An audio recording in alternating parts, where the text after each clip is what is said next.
This is a podcast that I originally posted last week on a membership on my main channel. I've since decided I don't want to do a membership. I don't think that people watch YouTube that way. So I'm now posting it on this channel. You will get a podcast, 30 to 45 minutes on all things college football, at least once a week on this channel. There will be some other videos kind of put in there as well.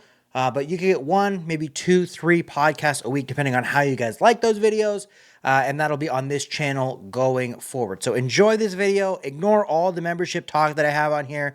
This is where you're going to catch those podcasts, and we're going to call it the More Bucky Berrix podcast. So enjoy the episode, and we will see you later on this week with another one. All right, welcome in new members. This is the first Bucky Berrix podcast. I'm not exactly what we're going to call it, but it is going to be a podcast form where I'm talking to you for about a half an hour about different things going on in the college football world, specifically looking at conferences and kind of the higher kind of view of college football as opposed to going individually with teams. But of course, we do mix it up a little bit here and there.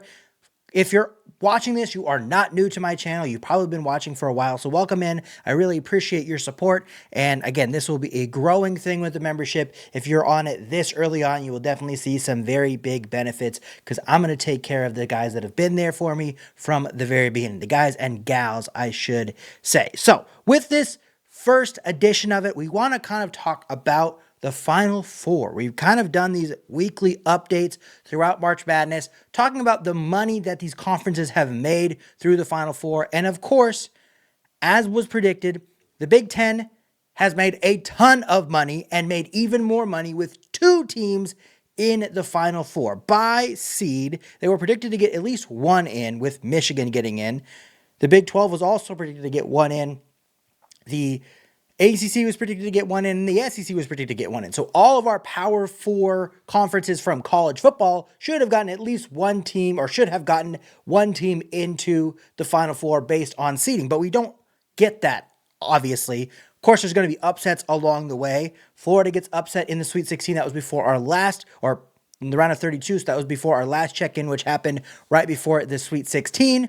And Duke gets upset in a crazy game against UConn. That I was at a Blazer game with my mom that day, and we were walking in from halftime, and one of the luxury boxes just starts yelling, and I was like, "Oh, what's going on?" I had checked the game and saw that it was getting close, and then the guy in front of me who's sitting there by himself in the row by himself, he just turned around, smiles at me, and shows me his phone. And I'm like, "Oh, they won! They were down by like 5." And then right after that, they show it on the Jumbotron. So crazy, crazy game. Huge for not just UConn, but for the Big East, for them to get back to the Final Four with a good chance. I mean, you get to the Final Four, you just got to win 2 games, and you win a national championship. And like I've mentioned, this year, unlike other years, you get an additional $2 million for a Final Four appearance and for a national championship game appearance, which you wouldn't get paid for before. You would just get paid for your appearances from round 1 up to the Elite 8. So there's more money to be made. But for a quick little check-in, let's look at where things are at money-wise and kind of talk about what that means for all of these conferences. So the SEC caps out at 24 games, meaning they made $48 million from this March Madness run in 2026. And that's not bad. I mean, it's $50 million. They tier it out with how they separate that money out. So the teams that made it the furthest, Tennessee being the one that actually made it the furthest, will get the most, and then it'll kind of trickle down. But everybody from the conference will get some money from this run of March Madness from all of these teams. And we talked about it the last time.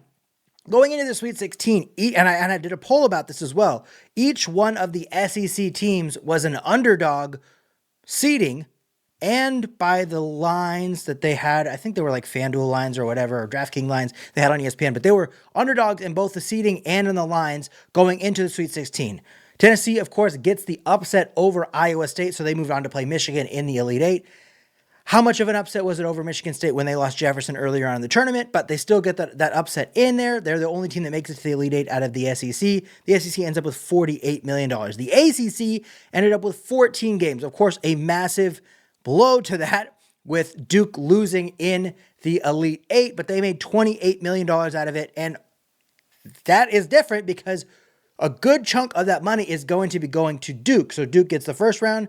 the second round, the Sweet 16, and the Elite Eight. So they're pulling out $8 million of that $28 million that'll go directly to Duke, of course, with the ACC getting its cut. So again, like we're talking about with the ACC, are they just planning on not getting sued and not losing any money, kind of like the NCAA, and just kind of riding out these best teams until they leave? Or is there some grander plan for this certain setup they have with their prize money? The Big 12, 19 games up to this point. Of course, they have Arizona remaining in the Final Four, $38 million up to this point, which is massive for the Big 12. They will separate it equally across the board, and there is $4 million still left on the board if Arizona, who I'm pulling for as a former Pac-12 team, makes it. Basically, I just don't want UConn to win.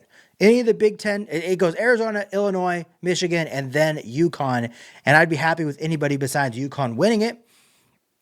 And that's not because I don't like UConn. It's because I don't like Dan Hurley. He's a douchebag. But there's an additional $4 million left on the board if Arizona could win it. So up to $42 million for the Big 12, which is, I mean, this is where they got to make their money because they're probably going to be limited to one team in the CFP if we're staying at the 12 teams. So they got to make their money in March Madness. And I think they can do that year in and year out. And they're at least getting $38 million this year. The Big East got to 9 games. Obviously, St. John's and specifically UConn has helped out a lot. $18 million so far with another $4 million on the board. We talked about the A10 and the WCC, both at $8 million, but the Big Ten is the big winner from March Madness. Currently, 29 games have been played or are scheduled to play with their two teams in the Final Four. Oh, so there's not $4 million. There's $2 million left over for the Big 12 and the Big East. There's an additional $4 million potentially on the board for the Big Ten because they have $2 million or two teams left in the Final Four. That's $58 million for the Big Ten up to this point, with a potentially $62 million for the conference from March Madness. That is crazy money when you consider the Big Ten already did very, very well with the CFP in the past 2 seasons, having multiple teams that have made deep runs. I think the last 2 years, they've had 2 teams in the quarterfinals. They've had Indiana and Oregon, of course, this year. They had to face off against each other. But then the prior year, they had Ohio State and Penn State both in the finals or in the semifinals as well. And so when you get to the semifinals, you're $14 million. So they had $28 million just from their semifinal teams in each of the past 2 seasons in the CFP, which only is 2 teams. So that money, of course, will go up. There'll be more prize money in the CFP. And the Big Ten is... This is kind of why when we talked, I did a video earlier today, or yesterday, I should say, which you probably saw, if you're a member on this channel, about the Big 12 wish list, and one of them being Nebraska, and the rumors or talk about Nebraska potentially wanting to leave the Big 10 or regretting their decision to go to the Big 10.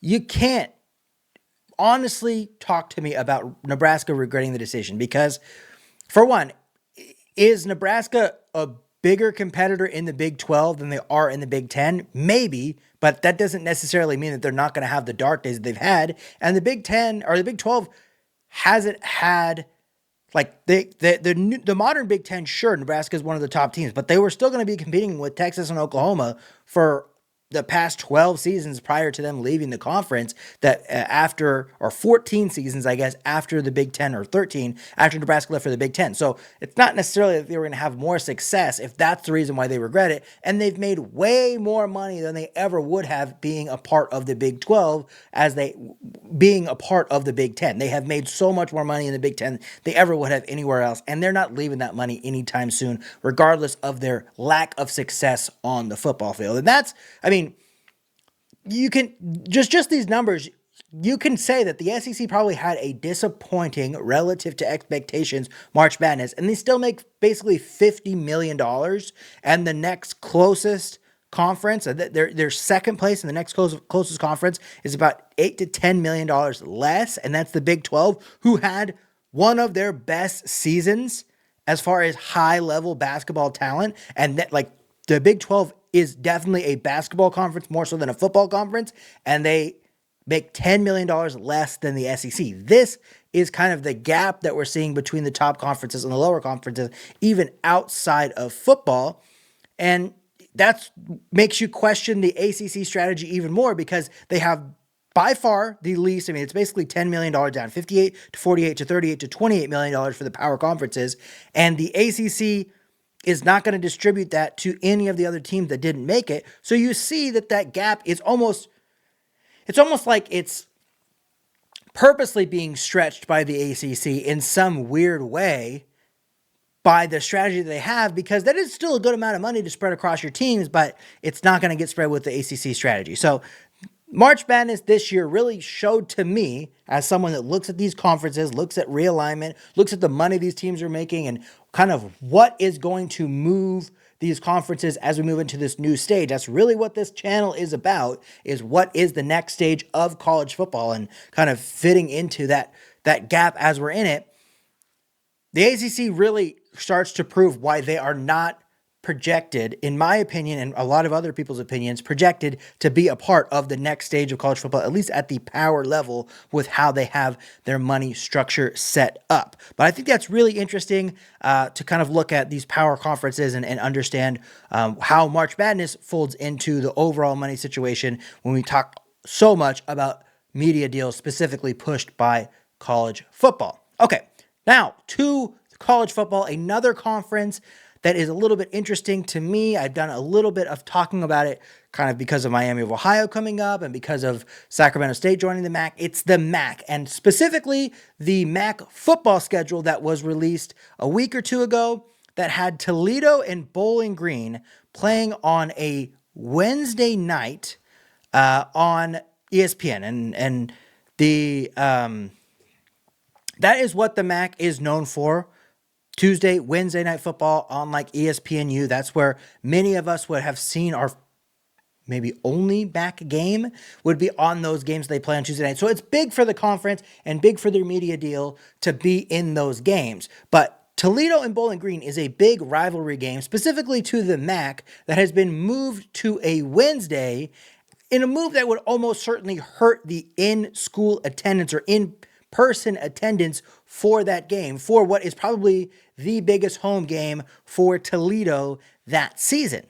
And the acting AD, assistant AD, basically the highest person up in the Toledo athletic department currently, had some choice comments about it, basically saying like, this is the biggest game in Northwest Ohio, and the MAC is essentially using it for their media deal and not really valuing what it means to Toledo and Bowling Green and Northwest Ohio in general.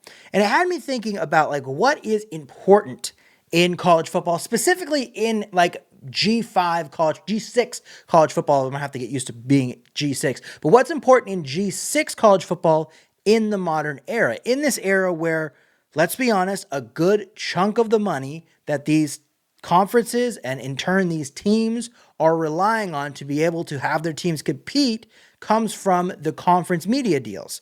And the MAC has a very unique conference media deal with ESPN that's helped them stay afloat in the conversation as far as a G6 conference, even if year in and year out they are basically the worst, if not the worst, the second or third worst conference in the country.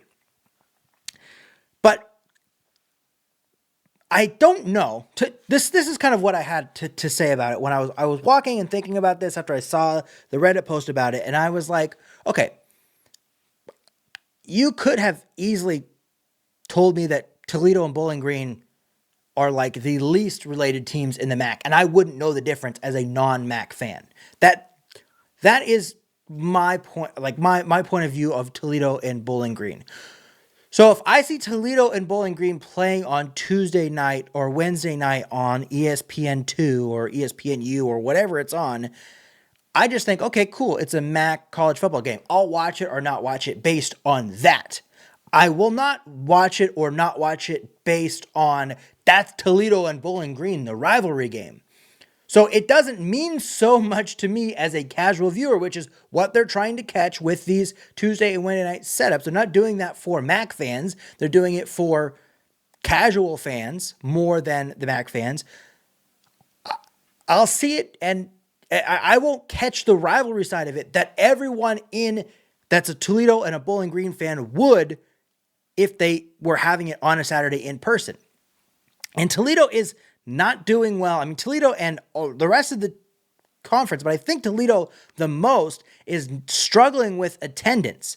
So to take away one of their highest attended games based on it being a rivalry and moving it to a Tuesday or Wednesday night, which is inherently going to be harder for people to go to. That's why football does so well, because it's on the weekends. Everybody's able to do it. Everybody's able to go. Everybody's able to sit at home and watch. You move that to a weekday where maybe you're still going to get the students, but you're going to inevitably lose some people that would be able to go on a Saturday because they're working, you got to drive across town, whatever it is. I don't know that that is the right value proposition for the MAC and specifically for Toledo and Bowling Green. And the MAC kind of snapped back at the acting AD about this and basically told him to shut up. Like, don't fuck with our bag, basically, because ESPN does not want their teams like talking bad about playing on ESPN, right? But I just don't know that these small conferences should be farming out the things that are important to their fans, like rivalries like that, to a national audience, as much as, like, the reason that the MAC has gotten the most attention this year is because, obviously, the Sacramento State thing, but because Miami was going to do something very interesting, very, very unique, something that nobody had done. I mean, they still pulled off something that nobody had done in a couple years at least. One of the best starts in the 21st century in college basketball, and almost pulled off the undefeated regular season. So that kind of thing will catch the eyes of a casual fan, but Toledo and Bowling Green will not catch the eyes of a casual fan. Northern Illinois going and upsetting Notre Dame, that's lightning in a bottle, but that catches the eyes of the everyday fan, not so much the in-state rivalries that'll be going on in the MAC. Maybe this I would venture to believe that this game will have better TV ratings than it did last year, but I don't think that necessarily translates to more money for Toledo, Bowling Green, or the MAC, and I think that they are farming out something that's important to them and maybe not important to everybody else, and I think that these smaller conferences need to kind of recognize the difference. What are things that are very popular in the conference, and what are things that would be popular from within the conference to a more generalized audience, and focusing on having that be the thing that they show the national audience, as opposed to the things that, maybe could be kind of interesting to them, but really, we're only going to watch Toledo or Bowling Green if they're good. If they're good enough to be in the CFP race, good enough to be in, the top 25. And I don't know necessarily that's going to be the truth next season. And I don't think that betting on it is the right thing to do, as opposed to having that game on a Saturday where the most amount of fans for those two teams can show up and have a good in-stadium environment that really shows MAC football for the MAC fans, not for the rest of the country. All right, now I want to transition to even smaller football. Portland State, the Portland State Vikings. I have offhand mentioned them a few times, but I live in Hillsboro, Oregon. Portland State currently plays their games at Hillsboro Stadium. It's right down the road from where I live. We have a minor league baseball team that's been around for about 10 years. The Hops, they just got an expansion at that stadium. So Hillsboro is coming up in the sports world. It's very exciting to see. I have lived in Hillsboro for the past 4 or 5 years. I grew up outside of Hillsboro. I've lived in the town for the last 4 or 5 years, and I have yet to go to a Portland State game. I've gone to a dog park on the day of a Portland State game, and it was dead. And Portland State really sucks. They have just moved on from their coach of 10 years. The only coach that's gotten them to the playoffs in the last, I think, in the 21st century, and they lost in the first round. And that was back when they were playing at PGE Park, which is now where the Timbers play in Portland. That is a very much in Portland stadium, going back to the 1900s, Civic Stadium. That's where they played.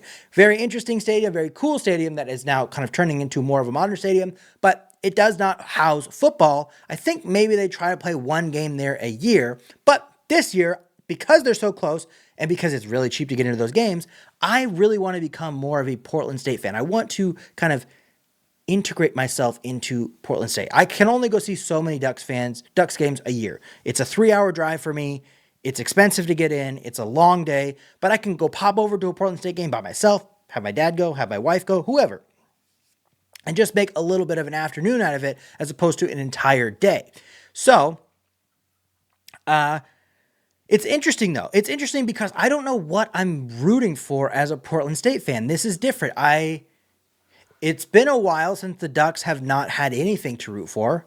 And I kind of disconnected with the Ducks for a few years there because they weren't as good and because I was just doing other things with my life. Like I've said, Portland, the moves, the conference realignment moves really was brought me back into college football. That's what's got me back into YouTube and all those kind of things. So I don't know what to root for as a Portland State fan. So I'm kind of, for one, asking members here, like, what have you ever rooted for a team that's not on the top level of things, and maybe a G5 team, maybe like a second tier soccer team that's in your city, maybe like a minor league baseball team that you are invested in their season as opposed to just like going to a game because it's there. What are you rooting for? And kind of how do you stay engaged if it's, you really have to work to see what's going on? I don't think that FCS games at all, besides the playoffs, play on TV. I don't know where I would listen to these games, although I'm sure there's probably like a satellite radio or just like an internet radio, like Audacity or some kind of one of those radio stations that play Portland State games.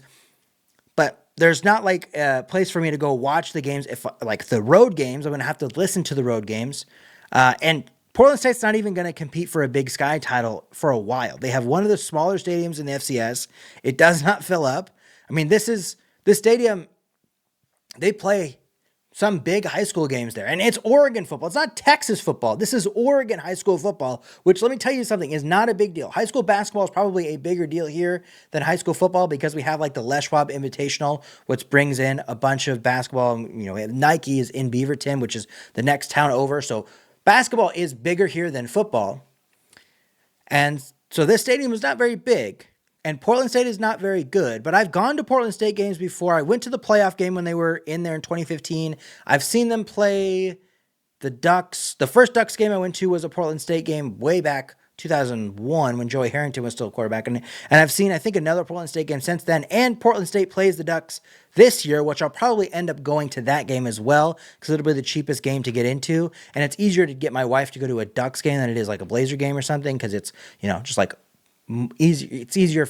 It's more fun to watch a football game than basketball games. Basketball games are fun for me, but more fun. So I don't know what I'm looking forward to rooting for, but I wanted to kind of announce that to you. I think that we'll be talking about Portland State definitely on like the member sides of the podcast because I want to raise awareness for Portland State. And I think that, the people that are more engaged in this channel are be more receptive to what's going on with Portland State, but I also want to kind of grow it. And a little bit selfishly, like Portland's like, okay, I eventually want to sell merchandise and things like that. I don't want to ever give crap. I want to give something that's unique that you can get from me that is high quality.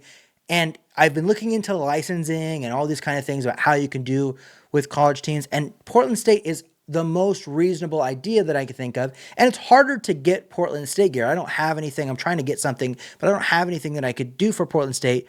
So I'm thinking like, okay, I'm looking at like the old logos and like how can you make Portland State a cool thing where where more so like my viewers and you guys would like just that it's cool, maybe not so much that it's Portland State, and then you would get interested in Portland State and then you would watch a little bit more. Like I don't really like baseball that much, but I'm kind of paying attention to baseball because I've gotten back into hats, which I kind of was into when I was younger and come back around. So that's kind of the approach that I'm having with Portland State. It's not completely selfish. Like I am interested in the team. It's right down the road, so there might as well like become a fan of it and try to go to as many games as I can. But there's also that angle to it. So let me know if there is anybody watching this first episode, kind of what you think about Portland State and that kind of thought process of rooting for a team that really doesn't have anything that doesn't really have that much going on, but also what you would think about that kind of approach to fandom, that kind of approach to me, like expanding Portland State out to the world. One last thing that I want to touch on before we end this first episode of this podcast, whatever we end up calling it. Let me know. I think you guys can still comment on these videos. I think it's all the same as a regular video, but it's only members that can view it and comment and interact with it at all. But let me know below what would be a good name for this, just the Bucky Berrix podcast, or are there some other good names? The last thing I want to touch on is something that I've kind of thought about with Miami, specifically with the MAC, going into March Madness, thinking about the CFP and kind of how conferences work with these automatic qualifiers versus non-automatic qualifiers. And I was kind of thinking about, okay, so this year we saw the automatic qualifier kind of nightmare scenario for the CFP with 2 G5 teams getting in. And the first effect that we think that we saw of that was Miami jumping Notre Dame so that ACC for sure had a team get in. And as opposed to, I think that we all kind of agree that like Virginia wins that game, Virginia's in, and Notre Dame's in, and Tulane's in. But Miami gets in, Miami performs. It starts these other conversations about the size of the CFP and what it means to get in and what doesn't mean to get in. Notre Dame's conference status and all those kind of things. But I wondered if it actually hurt the Big 12 more so, and I wouldn't say more so than than it hurt Notre Dame, but like, did the Big 12 also get kind of shafted by the automatic qualifier in a way that we're not necessarily talking about? I think that it was kind of accepted that Notre Dame and Miami were both above BYU or even Utah, but BYU, especially after them kind of getting killed by Texas Tech in the conference title game. But I don't know that, like, I don't know. I feel like I kind of overlooked that the Big 12 really had 2 or maybe even 3 playoff caliber teams. And what does it look like in the future if we run into this same scenario? Like, is the Big 12, like, but I think BYU had a better resume than both Notre Dame and Miami. And I think that if, like, let's say that Miami was an automatic qualifier and they were like number 7, and we run into this same scenario where it's BYU versus Notre Dame. I still think Notre Dame ends up getting the spot, but like, does the fact that the ACC didn't get in, and that not just that they didn't get the automatic qualifier, but that they didn't get the automatic qualifier and that their team wasn't already well established in the poll, did that hurt the Big 12 even more? Like, if Miami and Notre Dame are both up there and we have all 4 power conferences represented, and let's say maybe at the bottom it's like BYU and, I don't know, one of the lower down, like Ole Miss, BYU, and Indiana. Let's say from Indiana from last year, BYU, Ole Miss. They're all at the end there. And they have very similar resumes. Does the Big 12 have a chance to get a second team in, or are they always going to be stuck with just one team? And do these automatic qualifiers, which essentially helped the ACC this year, getting their best team in, which might not have gotten in with the automatic qualifier, does it hurt these secondary power conferences, the ACC and the Big 12, more so than it necessarily helps them? I don't think that it's that big of a deal, because I think that this next season is going to be our last 12-team playoff, and I don't think that I've necessarily put my point across super eloquently, but I've just kind of been ruminating on this idea of the automatic qualifiers actually hurting the power conferences that otherwise maybe could have 2 teams in the top 12, and now they're kind of battling against this automatic qualifier thing and really battling amongst each other more so than against the polls, more so than against getting into the top 12. It's more of like kind of these almost infighting in a way between the ACC and the Big 12 at the bottom of the polls for getting just 1 team in, let alone 2. And I don't think that 2 is necessarily super likely for either of those conferences. I think probably it's more likely for this current version of the ACC just based on brands, but the big brands in the ACC are not necessarily doing super well either. And the ACC has kind of been saved by this automatic qualifier 2 years in a row. First with Clemson, they did get 2 teams in.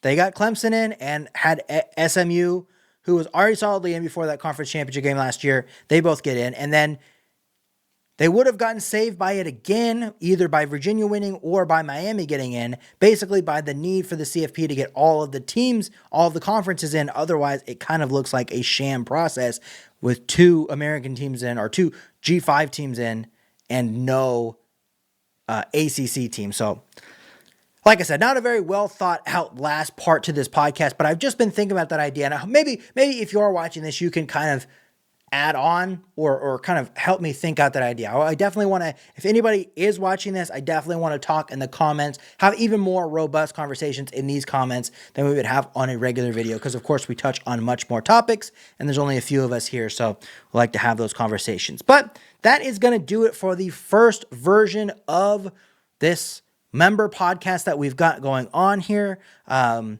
really appreciate the support that you guys will have showed if you are watching this. If nobody's watched this, maybe you'll catch up on it a little later on when you decide to become a member. But this is our first version of it. I will have another podcast for you next week. I might do multiple podcasts this week. I might do multiple test videos this month. But you will get, like I promised, 5 videos this month as a member at the very least, because this one is going to be a little bit off schedule for when we do our other podcasts. Comment below when you would like to have these videos out. I'm kind of thinking either putting them out on Monday, so you have like a whole week to watch them, and I can work on them on the weekends, Monday or Tuesday, or I could put them out like late in the week, like Thursday or Friday, because this is supposed to be something a little bit more for you to have on in the background than fully engaged like you would with a usual Bucky Berrix video. But again, thank you so much for watching. I appreciate all your support. We will catch you next week on these ones, and we'll catch you probably more like Monday, Wednesday, Friday on the regular videos on this channel. Thanks so much. See you next time.